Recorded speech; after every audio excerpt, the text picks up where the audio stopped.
public comment perhaps one of the most fundamental rights for the average citizen to weigh in on government decisions. Public participation in government, which is one of our fundamental constitutional rights, it's for people, not for robots and for AI agents.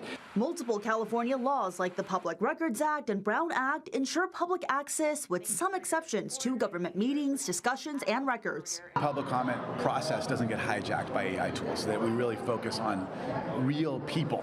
Reporting suggests those threats are already a reality in our state as AI platforms are used to mass produce emails or comment letters that appear to be from real people to influence decision-making and policy, which California leaders argue can overwhelm government agencies and drown out comments from real people. There's this flood of popular support or opposition to a particular measure that's not actually reflective of real people's opinions. And so the Sierra Club has historically turned our membership out to write comments and testify on state legislation, on agency rules and regulations. For instance, the Sierra Club, the nation's largest grassroots environmental organization, alleges its support for a measure to phase out gas-powered appliances in Southern California was drowned out by more than 20,000 comments of opposition generated by CivicClick. CivicClick says AI was never used. The founder says their role was limited to providing technology and say all letters of opposition were from real people. Senate Bill 1159, a bipartisan bill by Democratic State Senator Christopher Cabaldon, seeks to prevent the use of AI or related automated tools in the public engagement process. It passed the Senate Judiciary Committee unanimously, though there are lingering questions on detection and enforcement.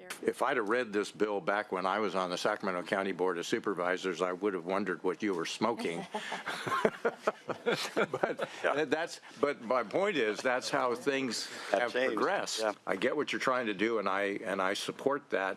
I think it's going to be difficult. Is there any fear that we're actually creating a liability for local governments and that if their detection fails and they omit an opportunity for a human? That is one of the central questions. One is the detection side, but the complementary question is, if you get it right 99% of the time, what happens to the 1%? Is there any recourse for the human being who was overlooked?